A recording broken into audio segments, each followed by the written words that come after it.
Hello students, आप सभी का अपने यूट्यूब चैनल पर स्वागत है। आज हम इस वीडियो में डिस्कस करेंगे एक्सपोनेंट्स एंड पावर्स के बारे में। एक्सपोनेंशियल फॉर्म में हम किसी भी लार्जर नंबर को कैसे लेकर के आते हैं या किसी भी लार्जर नंबर को हम शॉर्टर फॉर्म में कैसे राइट करेंगे यूजिंग एक्सपोनेंट। जैसे हम एक एग्जांपल लेते हैं कि अगर हमें क्या करना है, 1000 को शॉर्टर फॉर्म में लेकर के जाना है यूजिंग एक्सपोनेंट, तो हम क्या करेंगे, 1000 को हम क्या कर सकते हैं, 10 तो हम इसको लिख देंगे 10⁻³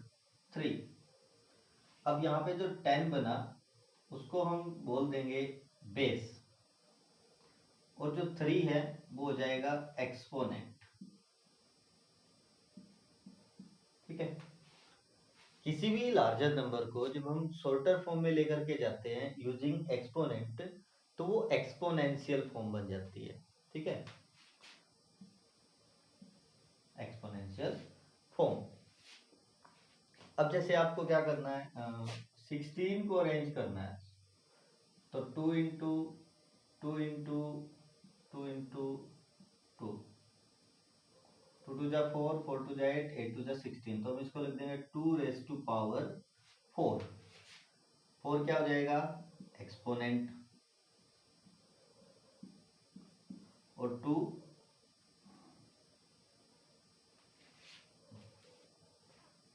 बेस, 2 क्या हो जाएगा, बेस हो जाएगा। अब कुछ हम लॉज ऑफ एक्सपोनेंट के बारे में डिस्कस करते हैं। लॉज ऑफ एक्सपोनेंट्स के बारे में डिस्कस करते हैं।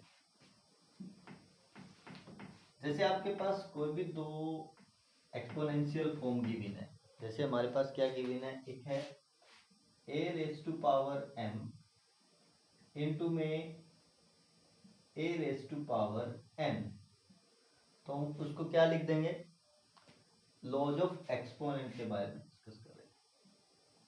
लॉ ऑफ एक्सपोनेंट, ठीक है।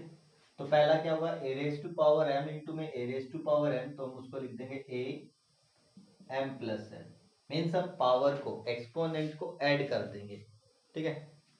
सेकेंड है a⁻m इंटू b⁻m, मीन्स यहाँ पे क्या हुआ, पावर जो थी वो सेम हो गई, मीन्स एक्सपोनेंट सेम हो गया, तो जो बेस था हम उन दोनों की क्या कर देंगे, मल्टीप्लाई कर देंगे।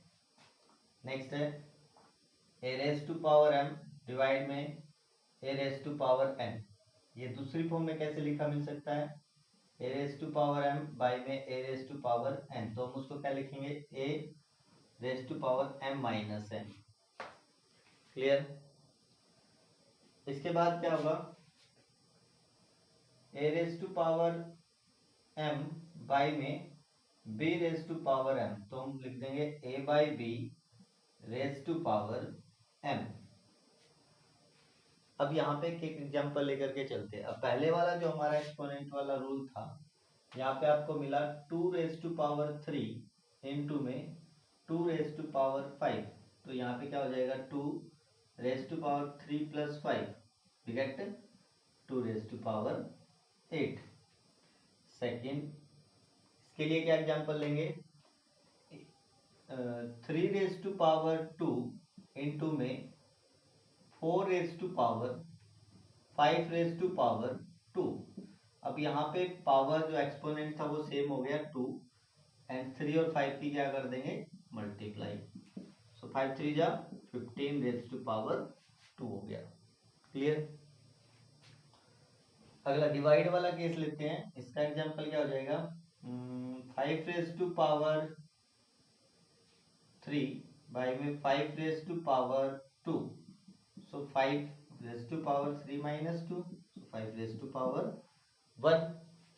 नेक्स्ट है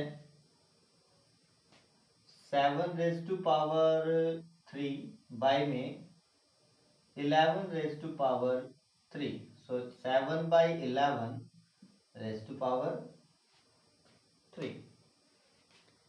क्लियर। एक नेक्स्ट जो एक्सपोनेंशियल रूल होगा उसमें क्या मिलेगा आपको कि आपको मिला a raise to power minus m, so हम उसको कन्वर्ट कर देंगे 1 by a raise to power m। Clear? ये फॉर्मूला हमारा इस क्वेश्चन में यूज होगा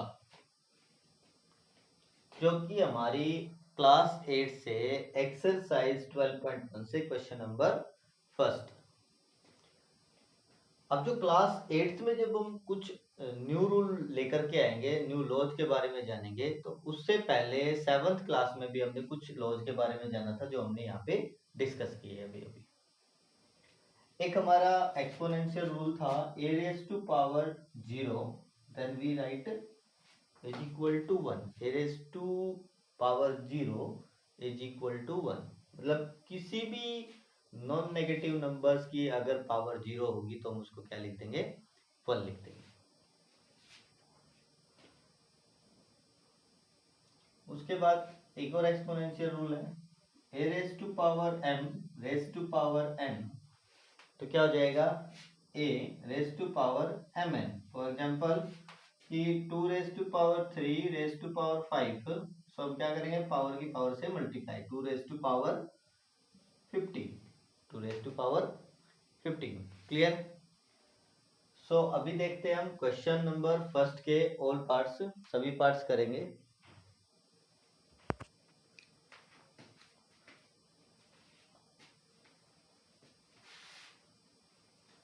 जैसा कि जो फर्स्ट पार्ट है हमारा वो ओबे करता है इस एक्सपोनेंशियल रूल को।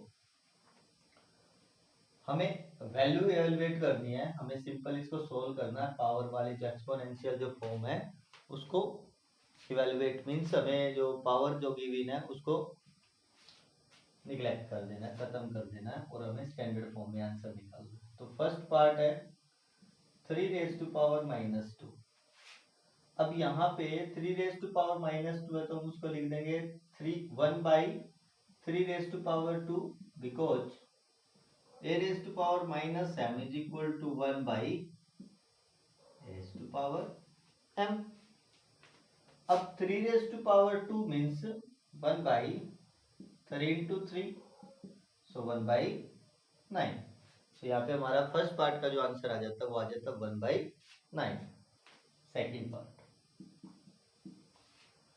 -4 raised to power -2, ठीक है।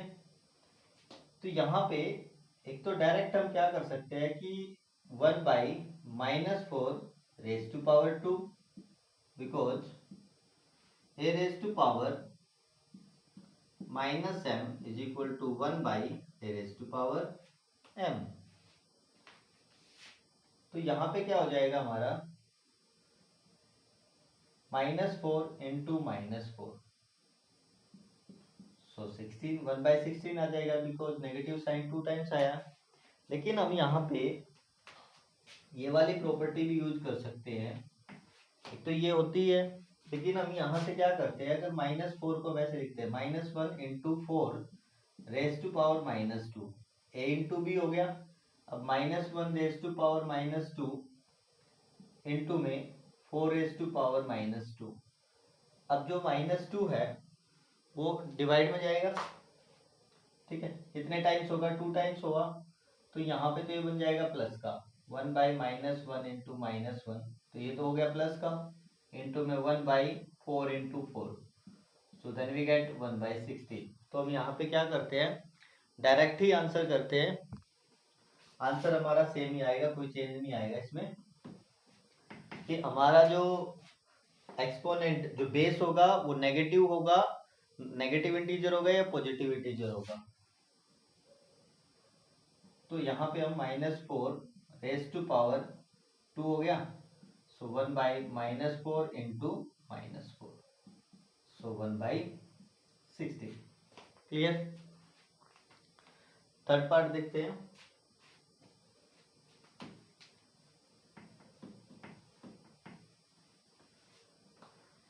अगर आपको लिखना है तो pause the video and write down, ठीक है। थर्ड पार्ट करते हैं 1 बाई 2 रेज टू पावर -5। सो यहाँ पे 1/2 है, तो फर्स्ट ऑफ ऑल तो हम क्या करेंगे, जो पावर है उसको अलग अलग कर लेंगे। कौन सी प्रॉपर्टी यूज हुई यहाँ पे, a/b raise to power m। So यहाँ पे a raise to power m and b raise to power m। Okay, अब 1 रेज टू पावर -5 है, तो ये वाली प्रॉपर्टी यूज करेंगे तो ये आ जाएगा हमारा नीचे, एंड यहाँ पे नेगेटिव है तो ये चला जाएगा ऊपर। ठीक है, सो यहाँ पे हो गया, because a raise to power -m is equal to 1 by a raise to power m। 2 raise to power 5 है, सो 2 इंटू 2 इंटू 2 बाई में 1 raise to power 5, then we get 1। Okay, 1 की पावर कितनी भी होगी तो हम उसका आंसर कितना लिख देंगे, हमेशा 1 ही लिख देंगे। सो 2 2 जा 4, 4 2 जा 8, 8 2 जा 16, 16 2 जा 32। आई होप आपको फर्स्ट क्वेश्चन के ऑल पार्ट्स कंप्लीट अच्छे से क्लियर हो गए, और जो मैंने एक्सपोनेंशियल जो रूल अभी करवाए हैं वो भी आपको अच्छे से क्लियर हो गए होंगे। अगर आपको एक बार में कोई रूल क्लियर नहीं होता तो आप वीडियो को रिपीट करें और अच्छे से क्लियर करें। सो नेक्स्ट वाला मैं क्वेश्चन नेक्स्ट वीडियो में करवाऊंगा। आई होप आपको क्वेश्चन अच्छे से क्लियर हो गए होंगे। So thank you.